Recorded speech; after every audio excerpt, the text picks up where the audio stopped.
gadgets. You understand? You eat nice work, you all them to that thing. You come say, Not even call this company.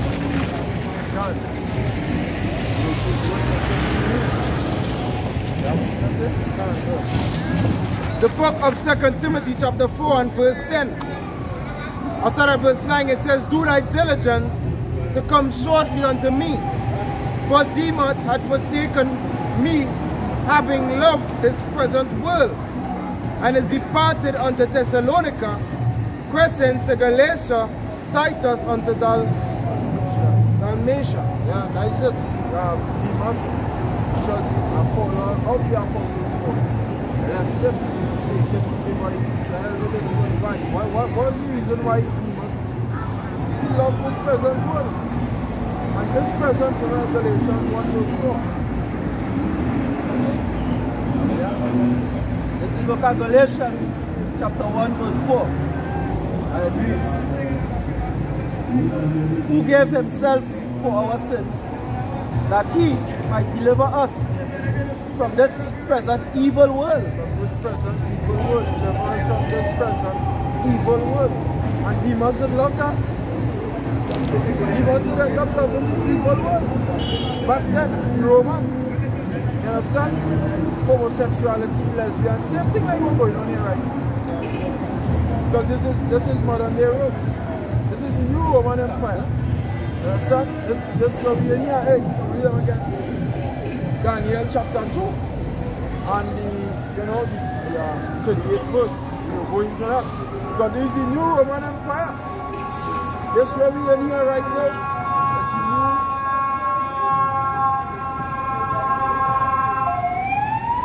This is the new Roman Empire, and what we in 2020 the year prophecy.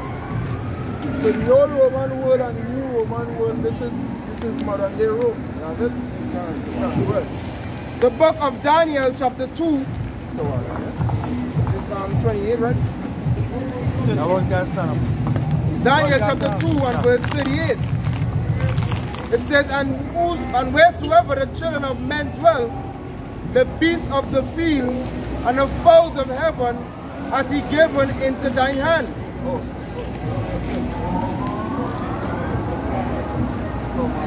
Then he started talking to them because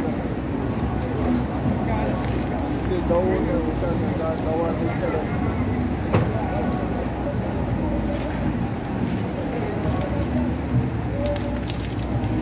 Yeah, he's going to do some stuff. Done. Okay?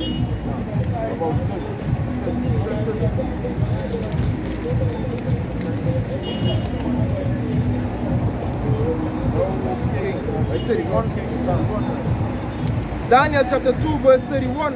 It says, thou, O king, sawest and behold a great image. This great image, whose brightness was excellent, stood before thee, and the form thereof was terrible.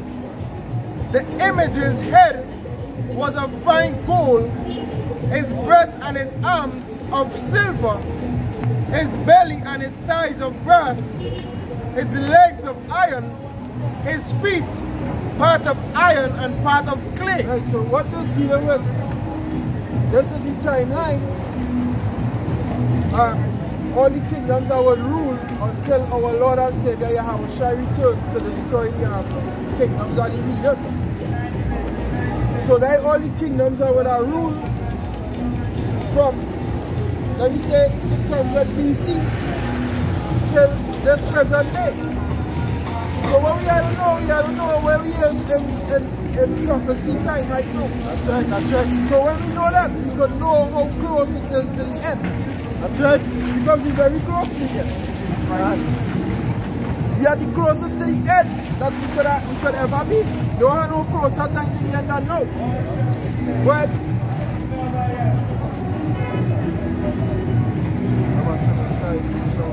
it says in verse 34, thou sawest till that a stone was cut out without hands, which smote the image upon his feet, that were of iron and clay, and brake them to pieces. Right.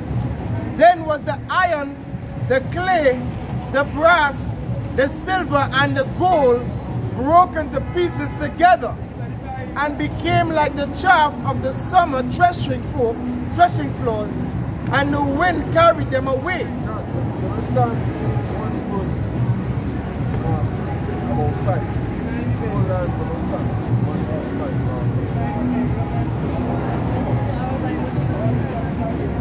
Yeah, he said wind carried them away. Go ahead. Let's see book of Psalms chapter 1 and verse 5. It says, therefore the ungodly shall not stand in this floor. Verse 4, alright. Psalms chapter 1 and verse 4, it says the ungodly are not so, but are like the chaff which the wind driveth away. Yeah, so that the kingdoms are the heathen. That's why the kingdom end up like chaff which the wind drove away. But our kingdom will stand forever. And we'll go back to Daniel, our question. It says, and the wind carried them away, that no place was found more for them. Well, And the stone that smote the image became a great mountain and filled the whole earth. well, This is the dream, and we will tell the interpretation thereof before the king. well, Thou, O king, art a king of kings, for the God of heaven hath given thee a kingdom, power, and strength and glory. right, so he was speaking to who in secular history known as Nebuchadnezzar, which was the king of Babylon back then. He was that king, and his time period was like from 600 BC till around 530 something BC, like 537 something BC. That was his kingdom and his time of rulership. Now, his kingdom was the most rich kingdom on the face of the earth back then. No command, the richest and the wealthiest kingdom, Nebuchadnezzar. Right? So, and Daniel explained in the vision 10, go ahead. It says, and wheresoever the children of men dwell, the beasts of the field and the fowls of the heaven hath he given into thine hand, and hath made thee ruler over them all. Thou art his head of gold, and after thee shall raise another kingdom inferior to thee, Word. and another third kingdom of brass, which shall bear rule over all the earth. Right, so the kingdom that was inferior to him was Medo-Persia. The Medes and the Persians, which was the silver, where he read earlier on, it had the head of gold, the breastplates of silver, right? The tie of brass, the tie of brass and the feet part of brass, and the feet of iron, and then the toes, the ties of brass, the feet of iron. So the ties of brass is that third kingdom, which was Greece. And it's around that same time when Israel started to scatter to all four corners of the earth through the diaspora, through the Hellenistic period brought on by Alexander the Great, Antiochus Epiphanes and all of them, bringing on the diaspora and the Israelites, the Greeks. And that was the first time in history the Edomites come into power. Because contrary to popular belief, the Edomites was not ruling the earth prior to Alexander the Great. Or yet you all came into power from him come up. But all you like to make people feel that all you was always ruling the earth. Was melanated people ruling the earth all the time. That's right. You all came into power from Alexander the Great come up. That is your beginning of time in rulership. And your kingdom recorded in the Bible as the Greco-Roman world. You understand? But it says, and the fourth kingdom shall be strong as iron, for as much as iron breaketh in pieces, and subdueth all things, and as iron that breaketh all these, shall it break in pieces and bruise. And whereas thou sawest the feet and toes, part of potter's clay. Right, so that was the Roman Empire. From the feet was the Roman Empire. It broke in pieces and it bruised. right? It broke in pieces and it bruised all the different countries that was around it, and then everybody come up under them. Rome was the most dominating force on the earth at the time. Nobody could touch Rome. Nobody could have touched Rome, and what Rome was made of iron.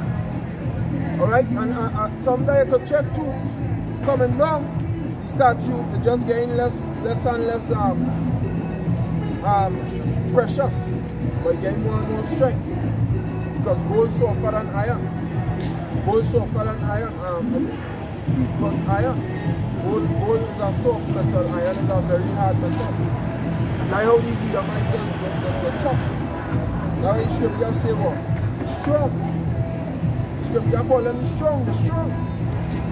But they're not stronger than you have some well.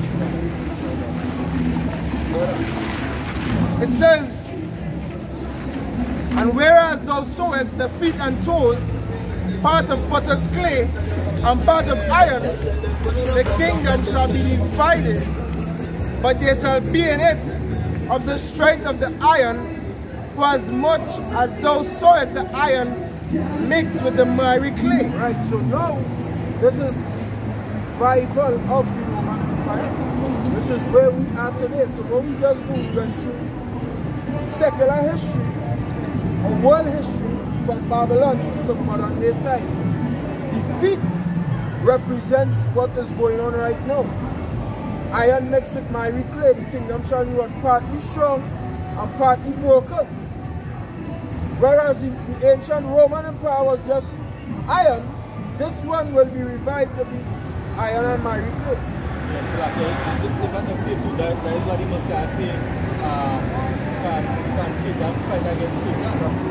So they say, how is it that be divided against himself, his kingdom shall not stand? yeah, and that's what the back of Because iron mixing with miry clay, iron and clay can mix together, it can stick together, and then